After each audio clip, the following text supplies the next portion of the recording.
Good evening and welcome to the Daily News Roundup with Daily Mirror Online. You're with me, Bhakti Abe Surya. Let's take a look at our headlines. A quarantine curfew imposed in the Katunayaka police area from today. Curfew to be imposed in other high-risk areas if required. 142 persons arrested over quarantine curfew violations. Over 50 individuals arrested for failing to wear masks. 49 persons more test positive for COVID-19 today. The Colombo Municipal Council Charity Commissioner's office temporarily closes. Colombo Mayoress Rosie Senanayake to undergo PCR test tomorrow. The Colombo National Hospital requests visitors of patients at the hospital to limit their visits. MP Rishad Badiuddin files a writ application seeking to prevent his arrest. SJB calls for the setting up of a Churchill-style government-opposition joint administration. Now diving into those stories in detail. The Government Information Department informed that a quarantine curfew will be imposed in Katunayaka police area with effect from 5 a.m. today until further notice. Police spokesman DIG Ajit Rohana stated that although the curfew is in effect, factories in the Katunayaka Free Trade Zone can be operated and the employees can use their service identity cards as a curfew license. අද දින උදෑසන 5 සිට Katunayake police බල ප්‍රදේශයේත් නිරෝධායන ඇඳින් නීතිය ක්‍රියාත්මක වෙනවා. ඒ අනුව police වසම් 19ක් ආශ්‍රිතව නිරෝධායන ඇඳින් නීතිය ක්‍රියාත්මක වෙනවා. කෙසේ වෙතත් මේ තීරණය ගෙන තිබෙන්නේ සෞඛ්‍ය සේවා අධ්‍යක්ෂ ජනරාල්වරයාගේ නිර්දේශය මත කොවිඩ් ආසාදිත රෝගීන් හමුවීම මේ සියලු කාරණා සලකලා බලලා ඒ වගේම විශේෂයෙන්ම අපි සඳහන් කරන්න ඕනේ මේ කටුනායක පොලිස් බල ප්‍රදේශයේ ඇඳින් නීතිය ක්‍රියාත්මක වුණත් කිසිම අවස්ථාවක ඒ ප්‍රදේශයේ විද්‍යාලවල පැවැත්වෙන උසස් පෙළ විභාගයට සහභාගී වන සිසුන්ට ඒ වගේම ඒ ප්‍රදේශවලින් පිටතට ගොස් උසස් පෙළ විභාගයට සහභාගී වන සිසුන්ට කිසිම ආකාරයක මේ ඇඳින් නීතිය බලපෑමක් වෙන්නේ නැහැ. ඔවුන්ට සුපුරුදු පරිදි විභාග කටයුතු වලට සහභාගී වීමට හැකියාවක් තියෙනවා. කටුනායක ප්‍රදේශයේ කර්මාන්ත ශාලාවල සේවය කරන සේවක සේවිකාවන්ට ඒ සේවා අවශ්‍යතාවය අනුව අදාළ බලධාරීන් විසින් සේවයට කැඳවලා තියෙනවා නම් ඔවුන්ගේ ආයතනික හැඳුනුම්පත රාජකාරී හැඳුනුම්පත භාවිතා කර ඒ සේවා සඳහා වාර්තා කරන්න පුළුවන්. නිරන්තරයෙන් මෙම කර්මාන්ත ශාලාවල සේවකයින් සේවයේ යෙදවීමේදී සෞඛ්‍ය උපදෙස් වලට 100%ක්ම අනුගතව කටයුතු කරනවා ඇති කියලා අපි විශ්වාස කරනවා. කටුනායක ගුවන්තොටුපළට පැමිණෙන ඒ වගේම පිටත් වන මගීන්ට ඔවුන්ගේ ගුවන් ටිකට් පත්‍රය හෝ ඉලෙක්ට්‍රොනික පිටපතක් භාවිතා කරන්නට පුළුවන් ඇඳින් නීති බලපත්‍රය හැටියට. ඊට අමතරව කටුනායක ගුවන්තොටුපළට සේවා සපයන වෙනත් ආයතන ඒ වගේම ගුවන් යාන සමාගම්වල දේශීය ඒජන්තවරුන් නියෝජිතයින් ආහාර සපයන අය මේ වගේ ආයතන වලට එම සේවකයින්ට ඔවුන්ගේ අදාළ රාජකාරී හැඳුනුම්පත භාවිතා කිරීමෙන් ගමන් කිරීමේ හැකියාවක් තියෙනවා. කිසිම ප්‍රශ්න සහගත තත්ත්වයක් ඇති වෙන්නේ නැහැ. කෙසේ වෙතත් විවිධාකාරී කටකතා පැතිරෙනවා ලංකාවට මැදින් නීතිය ක්‍රියාත්මක වන බවට. නමුත් මේ වනතුරු ඒ ආකාරයේ කිසිම තීරණයක් ලබාගෙන නැහැ. ඒ නිසා ජනතාවගෙන් ඉල්ලා සිටිනවා සමාජ මාධ්‍ය ඔස්සේ යන කටකතා වලට රැවටෙන්නට එපා. ඒ වගේම හැම විටම රජයේ ප්‍රවෘත්ති දෙපාර්තමේන්තුව ඒ වගේම අනිකුත් මාධ්‍ය ආයතන එම ආයතනවල වෙබ් අඩවි ඒ වගේම ප්‍රවෘත්ති වලට සවන් දීලා තොරතුරු වල සත්‍ය අසත්‍යතාවය තහවුරු කර ගන්න ලෙස Army Commander Lieutenant General Shavendra Silva announced that authorities are monitoring the daily updates of COVID-19 cases reported across the country and steps will be taken to impose curfew in areas where a considerable number of positive cases are reported. Moreover, he said all the contacts of the COVID-19 cases reported so far had been identified.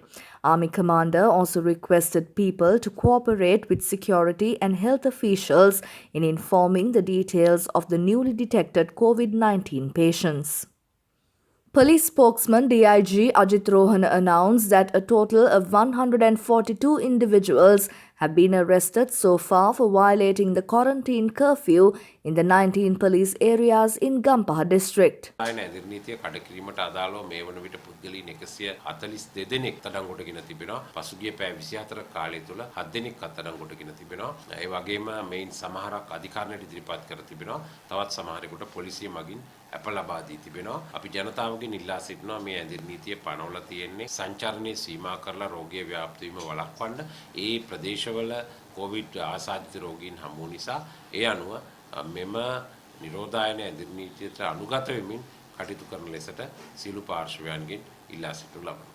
More than 50 individuals who failed to wear masks or to wear it orderly were arrested during a raid carried out at the Dambulla Economic Centre. The group included economic centre employees, traders and farmers. The raid that lasted 10 minutes was carried out by the Dambulla Mayor Jalia Opatha, municipal public health inspectors and a police team under HQI Dambulla Police SP Edirisinghe. The mayor informed that the object of the raid was to protect the individuals visiting the economic centre from the threat of the corona pandemic. The individuals arrested would be subject to legal action against them. October මාසේ 4 වෙනිදා COVID-19 ආසාදිත රෝගීන් දෙදෙනෙක් ආර්ථික මධ්‍යස්ථානයට පැමිණි බවට අපිට සෞඛ්‍ය අමාත්‍යාංශයෙන් දැනුම් දුන්නා. ඒ අය පොසිටිව් කියලා. ඊට පස්සේ ඒ අනුව අපි පෞද්ගලික 11 වෙනිදා දඹුල්ල ආර්ථික මධ්‍යස්ථානයේ ඒගොල්ලෝ කියපු කඩ 80 සහ සානුභූත ස්ථාන ආවරණය වල පරිදි PCR සාම්පල් 100ක් අපි කරා. ඒ 100 ප්‍රතිඵල අපිට ඊයේ හවස ලැබුණා. ඒ සියලු දෙනා කොවිඩ් රෝගීන් නොවන බවට වාර්තා වෙලා තියෙනවා. ඒක නිසා මේක කොවිඩ් රෝගීන් නොවුණා කියලා මෙතන මේ අවදානමක් නැහැ කියන එක අපිට කියන්න බෑ. මොකද අපි කරේ 100ක. තව දහස් ගාණක් මෙතන එනවා, තව දහස් ගාණක් මෙතන එනවා යනවා. ඒක නිසා මෙතන අනිවාර්යයෙන්ම අවදානමක් ඇති වෙන්න පුළුවන් ස්ථානයක් නිසා අපි හැමදාම කියන්නේ දැඩින් සෞඛ්‍ය නීති පිළිපදින්න ඕන. අත හොදන එක, මුඛාවරණ පළඳින එක සහ දුරස්ත භාවය. ආර්ථික මධ්‍යස්ථානය තුල මුඛාවරණ පැළඳගෙන සිටින් නොසිටුවා. අපි අද අත්අඩංගුවට අරගෙන නීති ක්‍රියාත්මක කරන ආසන සංඛ්‍යාවක් අපි අරගෙන තියෙනවා. ඒකට අපි නීති ක්‍රියාත්මක කරන්න අවශ්‍ය කටයුතු කරමු තවදුරටත්. The Government Information Department stated that a total of 49 more people tested positive for COVID-19 today, increasing the Minuwangoda cluster to 1,770. 13 out of them are reported from the quarantine centres, while the other 36 are reported as close associates of the Brandix workers. Colombo Municipal Council Chief Medical Officer Dr. Ruan Vijayamuni announced that the Colombo Municipal Council Charity Commissioner's office at Deans Road was temporarily closed as one of the employees was tested positive for COVID-19. Colombo Municipal Council Chief Medical Officer Dr. Ruan Vijayamuni announced today that the Colombo Mayoress Rosie Senanayake will be subjected to a PCR test tomorrow as the Colombo Municipal Council Charity Commissioner who was tested positive for COVID-19 visited the CMC. He added Ms. Senanayake had participated in the CMC Finance Committee meeting attended by the Charity Commissioner at the Town Hall. Deputy Director of the Colombo National Hospital, Dr. Chandana Gajanayake, informed that the Colombo National Hospital today requested the people who are visiting patients at the hospital to limit their visits due to the prevailing COVID-19 pandemic situation. රෝහලේ තදබදය අවම කරන්න අවශ්‍ය වෙන නිසා සායනවලට රෝගීන් පැමිණීම අත්‍යවශ්‍ය නොවන අවස්ථාන්වලදී රෝගීන්ට තමන්ගේ නිවෙස්වලටම බෙහෙත් යැවීමේ වැඩපිළිවෙල යොදාගෙන තියෙනවා. නැවතත් ක්‍රියාත්මක කරලා තියෙනවා. ඒ සම්බන්ධයෙන් ඔබට යම්කිසි ගැටලු තියෙනවා නම් දුරකථන අංක ජනමාධ්‍ය මගින් ප්‍රචාරය කරලා තියෙනවා. එම දුරකථන අංක වලට කතා කරලා තමන්ගේ සායනය සම්බන්ධයෙන්ුත් තමන්ගේ බෙහෙත් ගෙදරට ලබා ගැනීම සම්බන්ධයෙන්ුත් වැඩිදුර තොරතුරු ලබා ගන්න පුළුවන්. Lawyers of MP Rishad Badiuddin had filed a writ application at the Court of Appeal seeking an order to prevent his arrest. The Attorney General has directed the police to arrest and produce him in court for criminal misappropriation of public funds and violation of election laws in 2019. Main opposition Samagi Jana Balawegaya today called for the setting up of a Churchill-style government opposition joint administration to fight COVID-19 pandemic. SJB Member of Parliament and Chief Opposition Whip Lakshman Kiriyala told a press conference that his party is ready to work with the government to fight COVID-19 pandemic and play a role in a government opposition joint mechanism if such a mechanism is set up. ජනවාරි මාසයේ අන්තිම වෙනකොට ලංකාවේ පළවෙනි corona රෝගියා හම්බ වුණා. දැන් මේ කොරෝනා ලංකාවට ඇවිල්ලා දැන් මාස 10ක් විතර එනවා. පෙබරවාරි ඉඳලා ඔක්තෝබර් දක්වා මාස 9ක් 10ක් වෙනවා. මේ කොරෝනා පාලනය කරන්න රජය කිසිම නීතියක් රෙගුලාසියක් පාර්ලිමේන්තුවට ගෙනාවේ නැහැ. දැන් මාගා තියෙනවා මගේ අතේ රටවල් ගණනාවක් ඔස්ට්‍රේලියාව, නවසීලන්තය, කැනඩාව, ඉස්රායල් රාජධානිය, තයිවානය, සිංගප්පූරුව, මැලේසියා මේ හැම රටක් වගේම අප්‍රේල් මැයි වෙනකොට නීති රීති ගෙනාවා මේ කොරෝනා පාලනය කරන්න. නමුත් අපේ අය කයිවාරුකක හිටියා මිස තාමත් කයිවාරු ගන්නවා. කිසිම නීතියක් නිර්වාසයක් ගෙනාවේ නැහැ මේ පාලනය කරන්න. ඒ වගේම මම කියන්න ඕන දැන් අත්‍යවශ්‍ය භාණ්ඩවල මිල ඊයේම වෙලෙන්දු කීප දෙනෙකුට කතා කරලා බහනුවර ඔය රජය ප්‍රකාශ කරන ගණන් වලට බඩුනේ. ඒක තමයි තිත්තක්.